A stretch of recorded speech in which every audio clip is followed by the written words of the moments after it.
how's everybody doing? This is Sergio Sais with the Real Estate Hedgehog Real Estate. And hey, here for part two of a two-part video. We started last week talking about some of the 5 rules that Ken McElroy has laid out. And if you're interested in hearing what Ken has to say about those rules, hey, you know what? Go to YouTube, just punch in Ken McElroy. Amazing guy, great investor. He's made a ton of money the right way and built a lot of wealth. But you know what? Sam and I, we check in on his stuff every now and then, and we pick up some good little nuggets. And I think last week we did some, some really good, put out some really good information. Sam, how are you doing today, buddy? I'm feeling good, but I think we just did a plug for Ken McElroy.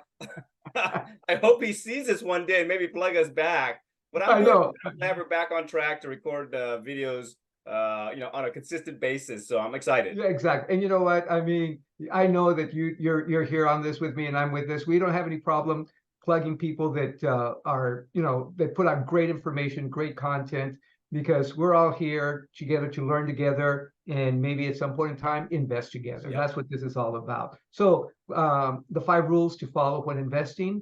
Last week, we talked about understanding the deal, and we covered that. And then we talked about leverage and how powerful leveraging is. So today, we're going to talk about the last 3 rules, and we're going to try to get through them quickly. And yet, I hope that we go into a little bit of, a little detail every now and then. And the last 3 rules are: number 3 would be compounding. Number 4 will be diversification. And then number 5 is holding onto the property. So let's talk about compounding. So when we talk about compounding, we're talking about the way that money works, the way that interest works. And the important thing about compounding is, remember that when you're earning interest over time, not only is your principal earning more interest, but at a certain point in time, your interest is earning interest. Kind of an interesting concept, right, Sam? Oh, man, I can tell you, I go back to... I think it was like 8th grade or something, 7th grade, 8th grade math, when they talked about compounding. I never understood it, but it was fascinating, right? And it's essentially what it is. The word compounding is one built on top of the other. In this case, interest on top of the previous interests, and then on top of the previous interest. So not only does compounding work for interest, it actually also works for equity, because your equity compounds also. And that's where I believe real wealth is built. Thoughts on that? I think that's it. That's the key, because wealth is built through value, and your value, your worth is the equity, not what you owe, but what it's valued minus what you owe. So that equity compounds over time through natural appreciation, forced appreciation, and every year with inflation. All these things occur. And another part of compounding is the rents. As you're raising the rent, let's say you decide to make your number 5%. Well, if it starts off at $1,000, 5% is $50. But next year or next 6 months or whatever it is you choose to do, it's not 5% of 1,000 again, it's 5% of 1,050. Exactly. And then it's 5% of that last one. And it just keeps on growing faster and faster and faster. So I think that's where a lot of people don't understand how powerful real estate is, because that compounding operates on different levels, on interest that you may be earning on whatever you've done, on the rents that you keep increasing, on the equity that keeps building. So yes, it works on different levels, and it's an amazing thing. In fact, Albert Einstein, who I think no one will argue that he wasn't a genius. He said that compound interest is the 8th wonder of the world, and no wonder, because of that compounding effect, like you said, building on top of building, which means that money that you didn't have to put in is now itself earning interest or earning equity. That's it. And it's, so what we're saying is it's no longer linear. It's like a crazy curve, because it keeps on growing so fast. Absolutely. So that brings me to another point, and that's the rule of 72. Which is an interesting rule. And basically, the rule of 72 says that if you take the number of years and you divide it by the interest rate, so the 72, and you divide it by the interest rate, it'll tell you how long it'll take you to double your money. So let me give you a very easy example. If let's say you were earning 10% on your money, well, you take 72, you divide it by the interest rate, 10% in this case, and when you do the math, it comes out to 7.2 as your answer. So that means that your money is now doubling every 7.2 years. Yeah. So the reality, though, and I know that you've experienced this, is that the rule of 72 is a great little rule, but in real estate, it could kind of go out of control and really grow even faster than that, right? Well, that's because of leverage. Yes. It's all these little parts of real estate that, it's hard to talk about in one recording, but it ties together. So because you're using leverage on real estate, the compound effect is on the full value, not just what you put into it. So you're doubling not your money, but everybody else's money that you're borrowing to complete this real estate transaction. Absolutely. So when you factor in, the money that you're earning on your cash flow, the money that's being paid down by somebody else on your through the rents, paying down your mortgage, the money that's being accrued through appreciation, right? And those are just three different ways. There's other ways that money can grow. All of a sudden, it's not a 10% return really. It could be a 12, 14, 15. You and I have looked at properties where just the cash flow alone was a 15% return, right? Yeah, so that is in the real estate world considered the internal rate of return, the IRR, which is the cumulative of all the positives and negatives together and what you realize or you can realize. It's not just the passive income, but you take into account the appreciation, you take into account the pay down. You actually also take into account, if you really want to get into the weeds, the tax benefits. So there's a full myriad of stuff that covers into your internal rate of return because you got your depreciation, which is written off against this and that. So it's quite a bit that people don't realize. And there's an argument and counter argument to the whole, are you willing to buy something that cash flows neutral or slightly negative at the onset? Right. You're right. Because the internal rate of return might get you to neutral or positive if you factor all these things in. Excellent point. And you're absolutely right. So, I mean, even though I would always tell people, make sure that you're having a positive cash flow. Once you've got a couple of those deals under your belt, you kind of feel you understand a little bit more. Yeah, then it might be worth it, especially if it's a higher appreciation area, to say, okay, you know what, on this deal, I'm okay if I'm breaking even or maybe even a little negative on the cash flow, especially if you have other properties that are cash flowing that can help pay for that. Yeah. And then over the long run, that an internal rate of return, the IRR, really starts to get really big. So yeah, I mean, if you were to get your internal rate of return to, let's say, 15%, now your money is doubling every 4.5 years or so, 4.8 years or so.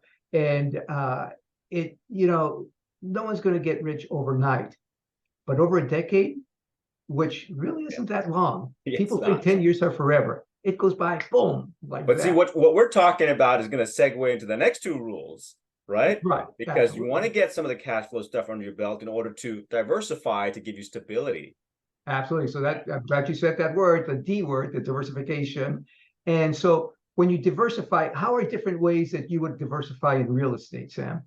So in real estate itself, there's many classes of real estate, right? I mean, just to name a few, you have your single family, your multifamily, your commercial, true commercial, like shopping centers, your other types of commercial, like land, lot leases, even notes, buying notes, selling notes, loaning on notes, or you become the bank, hard money lending. There's so much. I mean, also to include tax liens, you can buy tax liens.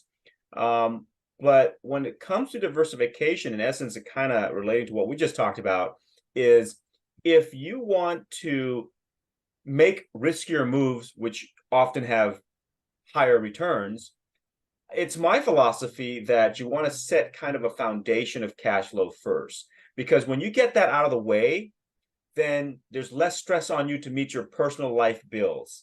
So get that cash flow, invest for cash flow first. I know that it sounds overrated, But before you jump onto those speculative types of investments, almost like gambling, like stocks, make sure you have something to cushion your fall in case you mess up. Therefore, you diversify what you invest in, and then it allows you to take riskier investments in real estate that have even higher returns. Absolutely. So yeah, so you have the different classes that you can invest in, and both you and I have invested in different real estate classes. Meaning, I know you've had some single family homes, so do I. You've had small multifamily, so do I. You've gotten into the larger multifamily real estate, which is great. And then, but with it, so that's one form of diversification. Another one is investing in different markets. Yep.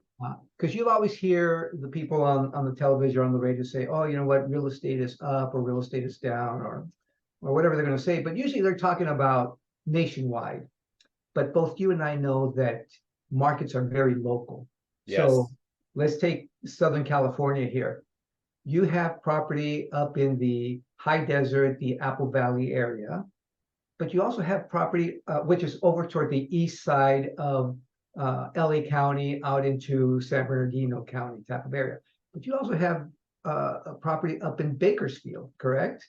Yeah.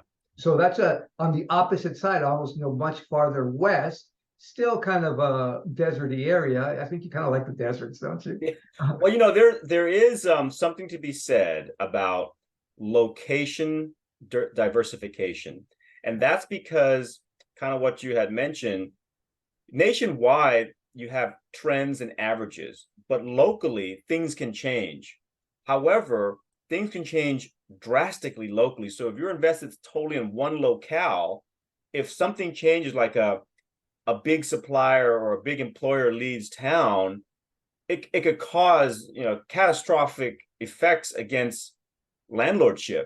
Or let's just say the governance changes and some new politician changes some rule, it can cause major effects.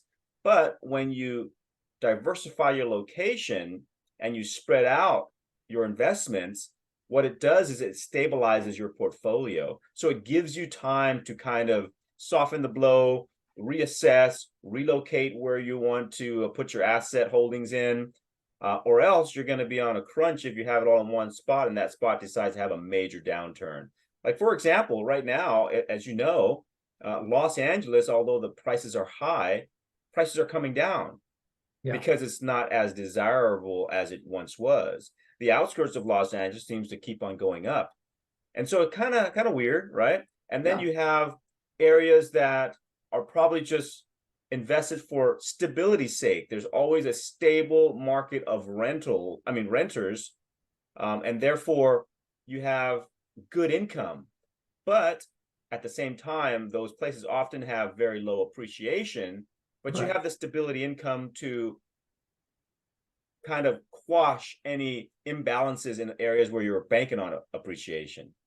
Absolutely. And so when you also diversify and you're looking at different markets, new opportunities will come up that maybe aren't available in that one market you may be in locally. So I know, like, I own property out in the Thousand Oaks area, closer to LA in the Glendale area. And then as you start spreading out, you can even, like I've done, even go out of state and look for opportunities out there. And my wife and I have been able to do that by getting properties up in Idaho and Missouri and Indiana. But then, again, you wouldn't want to start off that way.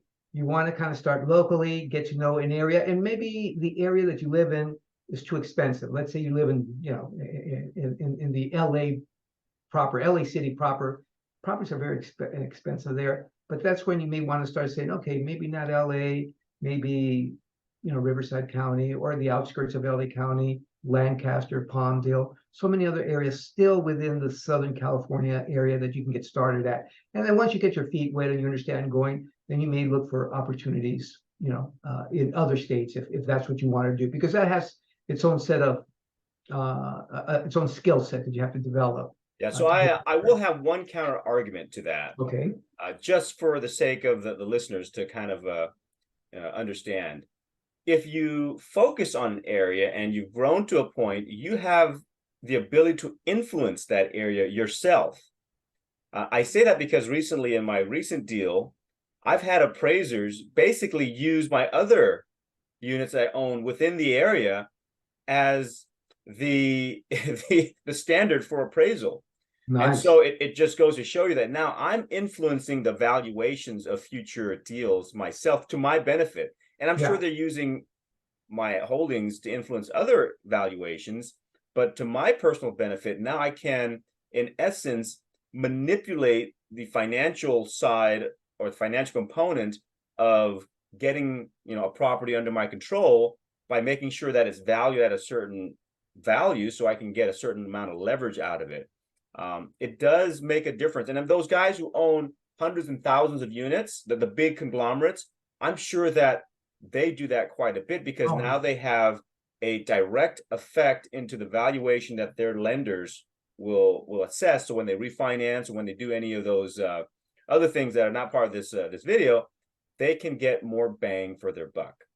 absolutely. So yeah, again, what I love about real estate, so many different areas where and ways of being able to build wealth. Right. Whether you decide to concentrate in a relatively small area or you want to expand out, it's just the opportunities are there for it, depending on your your risk aversion, depending on what your resources are. Just so many opportunities out there. The other thing that diversification will do is it'll help mitigate those short-term mistakes. Now, you and I have never made real estate mistakes, have we? Oh, I've made plenty. I've made tons of them. Yeah, absolutely. You don't get here by luck. No, Luck you can say the first year, 2 years, but if you survive 5, 6, 7, 10 years, there's no luck involved. You've gone through some mistakes. There's a lot up and downs. You've had to jump over hurdles. So yeah. yeah, and you really learned. And I remember, and I think it was in this last part one of this series that we did. I believe that was when you talked about how the way you really learn is by doing it. Yeah, you got to do your research and you want to make sure you understand the deals and you understand the markets. But the real learning occurs when you actually take that step, maybe make a couple of mistakes. And instead of getting discouraged, be encouraged that you're learning, and it'll just help you build even faster. I am a very big believer of hands-on learning. I mean, Right. I don't think anything can replicate it. No matter how many books you read, how many videos you watch, hands-on learning instills in you that experience, that real life experience, not only that you just to talk about, but you draw from subconsciously when you're faced with the next hurdle. Absolutely. So that takes us to the last of the rules, which is to hold on to property. And like we were mentioned earlier, we're not going to get rich overnight. And there is a time and a place, I think, for flipping a property. You come, and I'd like you to touch base on that a little. Holding on to a property just provides so many advantages also. But let's talk about those few occasions where maybe you may want to flip something, and then we'll talk about the advantages of holding. Yeah, so we go back to the beginning of this video where we talk about, the power of compounding, right? So when you hold on to real estate, you're compounding a lot of things, and one of the biggest things is the equity. Right. That equity is growing sometimes exponentially depending on the cycle. So therefore, I hark back to when I started. My original mindset was I'm going to buy something, I'm going to hold on to it forever, I'm going to pay it off. I never realized that, I never looked at the equity side of it until one day I did.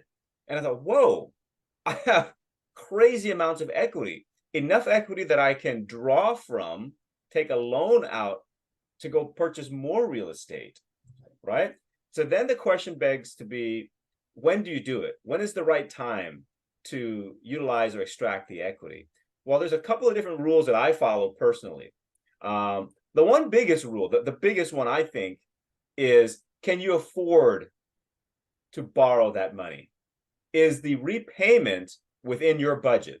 Because two things happen. If it's not within your budget, you're not going to be able to borrow the money. That's one, right? And two, if it is within your budget on paper, can you actually do it? Or can you maintain it based on your actual lifestyle, not the lifestyle you submitted to the lender? So that's really, I mean, that's just the truth, right? Yeah. And so that's the rule on the refinancing. But now the full extraction of equity, meaning the sale of the property, when to do it. That's funny because that depends on your strategy. It is my strategy, but I do know that there are many real estate investors out there that believe in the buy and hold long term for good. There is no thought about them ever letting go of a property. They rather keep on building onto the property, and there's nothing wrong with it. But for me, when I look at a property, I look at the return on investment, my cash flow. Now that changes. So it's a comparison of return on investment, meaning what I put in and what I'm getting out passively, the return on equity, what I'm getting out passively divided by what the actual full equity is right now. And then the final piece of that puzzle is if I'm able to extract after a sale immediately 5 or more years worth of my passive annual cash flow currently, to me, it's time to seriously think about pulling the trigger on a sale. Because what I'm saying is that I can have 5+ years worth of the money I'm passively making right now without waiting that long. And remember, when you don't wait that long, you're not holding 5 years worth of risk. You're not working 5 years worth of management. You're not dealing with 5 years worth of headaches. You're getting all that right now. Right. But before you do that, the last piece is you have to know what you're going to do with that money. Yeah. Because now you're talking about other tax rules. Right. So if you're going to continue to invest, I truly believe that when it comes to a hold long enough that there's enough equity that you can extract to go ahead and grow your investments. Yeah. And there's nothing wrong with taking the money and just cutting out the taxes and expending either. It's just that I would prefer to reinvest, because when you reinvest, you go back to the other rule we talked about, compounding. Because in essence, you're compounding it again. You're now taking the benefits and growth of that initial investment, re-levering it at a higher valuation, allowing it to compound at the full new valuation even quicker. So when you go backwards to look at where you started with the money that you worked for, it is truly the eighth wonder of the world, what you just did. No, absolutely. You know what? I think we're going to have to do a whole thing, a whole video just I'll on give you that. I'll give you a small glimpse, an example, a one-piece example. Okay. That I will give you a quick summary of how it is follows. Okay. I had a single family home. I purchased with $50,000 of earned money. Now, this also happened with another one that was $30,000. I'll use the $50,000 one. Sure. $50,000. I bought it several years back. That was roughly 20% down. Several years later, sold that property. Mind you, I have $50,000 in it to it from my hard-earned blood, sweat, and tears. Right. When I sold that property, I extracted all the equity and I bought a 10 unit. Right? It didn't cost me any money out of pocket. I just calculated using what I can net from the sale of that property. 4 or 5 months later, I sold that 10 unit. That $50,000 initial investment was on a $200,000 property that turned into almost $600,000 in value, that purchased about $1 million apartment. 6 months later, that apartment was then traded for about $1.5 million, which then purchased a $2 million 16 townhomes, all within the course of just a few years. But if you track back the investment, it was originally $50,000. So you can see how that compounded based on hold time, based on compounded value, based on the extraction of the equity, because I looked at how much I'm getting a return in passive income versus how much the equity has grown. So you can see that $50,000 of initial investment, it's now controlling over $2 million of asset. Quick question on that, Sam. What was that time frame from the time the initial purchase to the $2 million process? So I did this multiple times, I think like 6 times, right, in the last couple of years. But if I were to give you the time frame, the one I'm speaking of, that one was roughly 10 years worth. Okay. But the initial hold, just so you know, was 8 years, because I didn't know anything those 8 years. Right. I was just going to hold forever. But once I figured it out, That last couple of trades was just in the last 2 years. Right. So it's about 10 years worth. There was another one with even less, $30,000. Very similar scenario. That was on a 10% down deal on a $300,000 home, $30,000 down. Same thing. That traded to 8 units actually at $700,000, which was then sold for $900,000 shortly after, which was then used to purchase $2 million worth of property. And that one took roughly, that was late 2015 to now. So where are we at? About just under 8 years. 8 years. So, which goes right to the rule to hold on to property for a period of time, because you allowed, by whether you knew it or not, and you just said, I didn't realize what was happening, but you allowed that equity to grow by just holding on to it. And then thankfully you were able to figure out what to do with equity once you got it. And you, over a relatively short period of time at that point, within a couple of years, 2-3 years max, you were able to, I don't know, quadruple that money, maybe even more. Well, I'll tell you even more.